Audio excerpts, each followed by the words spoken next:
भक्तों, राम राम। भक्ति भाभी रेणु रस्तोगी चैनल में मैं आपका स्वागत करती हूँ। तो आज हम कर रहे हैं एकादशी की कथा। तो 13 जनवरी की एकादशी है। एकादशी का नाम पुत्रदा एकादशी है। शुक्ल पक्ष पूस मास की शुक्ल पक्ष की एकादशी का नाम पुत्रदा है। तो उसकी हम कैसे पूजा करेंगे तो हम बताते हैं। तो सबसे पहले हमने लोटे पर सतिया बना लिया है।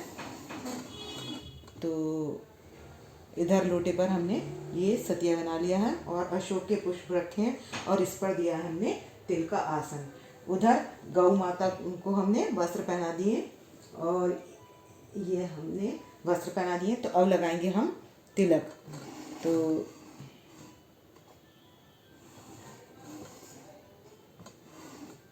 अब हम तिलक लगाएंगे। तो पहले लगाएंगे हमारे गणेश जी के तिलक। तो अब ये हमने सतिया बना लिया और अशोक के पत्ते हमने रख लिए हैं। तिल का दिया है आसन, ये तिल है इसमें, और इसके ऊपर रख देंगे हम नारियल चुन्नी लपेट कर। तो ये तो हमारी हो गई पूजा की विधि। तो हमने इस तरीके से ये नारियल रख लिया है। इधर हमारी गौ माता है और इधर हमारे गणेश जी हैं। तो गणेश जी के नीचे भी हम दे देंगे तिल का आसन। तो अब हम गणेश जी के नीचे देंगे तिल का आसन। हमने दिया है गणेश जी के नीचे तिल का आसन। अब गणेश जी को यहाँ पधार देंगे। तो अब इनके गणेश जी को पहनाएंगे वस्त्र।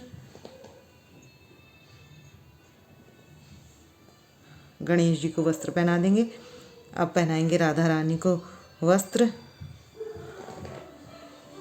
और अब पहना देंगे लड्डू गोपाल जी को वस्त्र पहना देंगे और लक्ष्मी नारायण भगवान जी को वस्त्र पहना देंगे। ये हम लक्ष्मी नारायण भगवान जी को वस्त्र पहना देंगे। लक्ष्मी जी को लक्ष्मी नारायण भगवान जी को वस्त्र पहना देंगे। इसी तरीके से हम गौ माता को वस्त्र पहना दिए और लड्डू गोपाल जी को वस्त्र पहना दिए। अब लगा लेंगे तिलक। तो अब लगाते हैं सबसे पहले गणेश जी के तिलक लगाते हैं। ये हमने गणेश जी के तिलक लगा लिया। अब लगाएंगे राधा रानी के।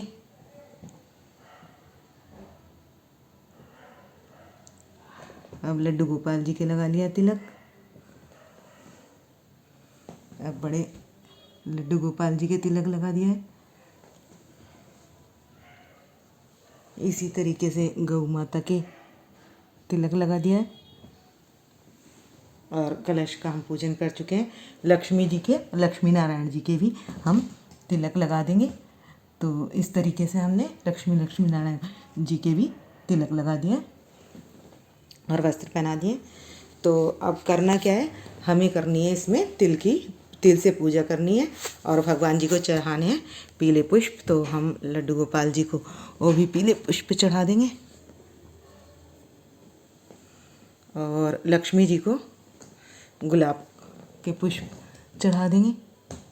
नाल वाला चढ़ाएंगे लक्ष्मी जी को गुलाब का पुष्प। और ये हमारी राधा रानी है तो इनको भी पुष्प अर्पित कर देंगे।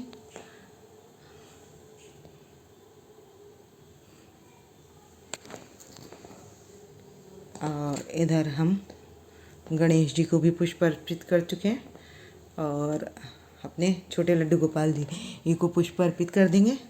गौ माता के चरणों में पुष्प अर्पित कर देंगे। इस तरीके से हम सबको पुष्प अर्पित कर देंगे और लक्ष्मी नारायण भगवान जी के पास भी पुष्प अर्पित कर दिया। और अब करेंगे हम फल का भोग लगा देंगे। भोग के लिए फल भी रख देंगे। ये हमने नारियल लिया है भोग में। तो ये हमारे फल हैं जो हम भगवान जी को भोग लगाएंगे। तो हमें नारियल का क्या करना है, ये तो हमने लड्डू गोपाल जी के सामने रखना है।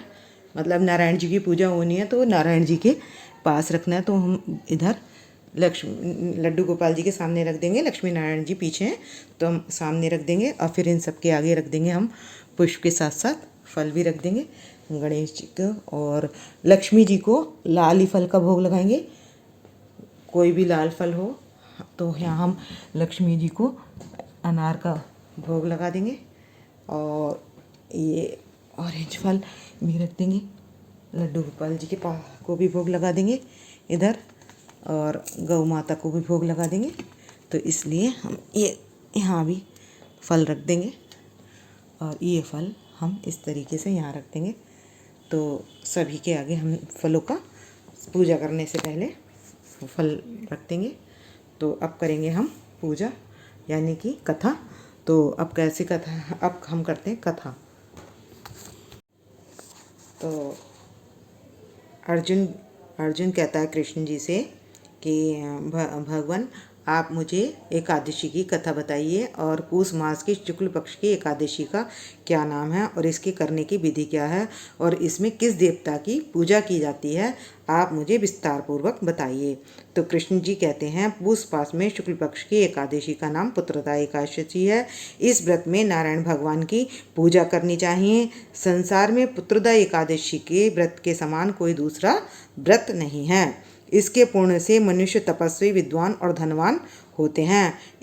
इसके संबंध में एक कथा है, वह मैं तुमसे कहता हूँ। एक समय भगवती नगरी में श्वेतकेतु नाम का राजा राज्य करता था। वह निसंतान था। पत्नी का नाम शिव्या था। संतानहीन होने के कारण वह चिंतित रहता था।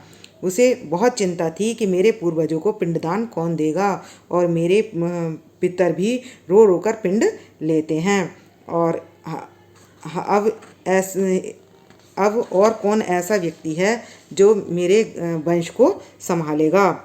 और बंधु बांधव मित्र राज्य हाथी घोड़ा आदि से संतोष नहीं होता। उसका एकमात्र पुत्रहीन होना बहुत दुख का कारण था। पितरों और देवताओं को हम ऋणी भी नहीं हो सकते। जिस घर में पुत्र ना हो वहाँ सदैव अंधियारा रहता है। वह राजा इसी चिंता में घुलता रहता था। इस चिंता के कारण उसका शरीर मन ये कर रहा था कि मैं अपने शरीर को त्याग दूं, और जबकि आत्महत्या करना महापाप है। फिर विचार किया कि अगर ऐसा किया तो ये बहुत गलत काम होगा। निराश होकर राजा सवार होकर वन पक्षियों और वृक्षों को देखने लगा।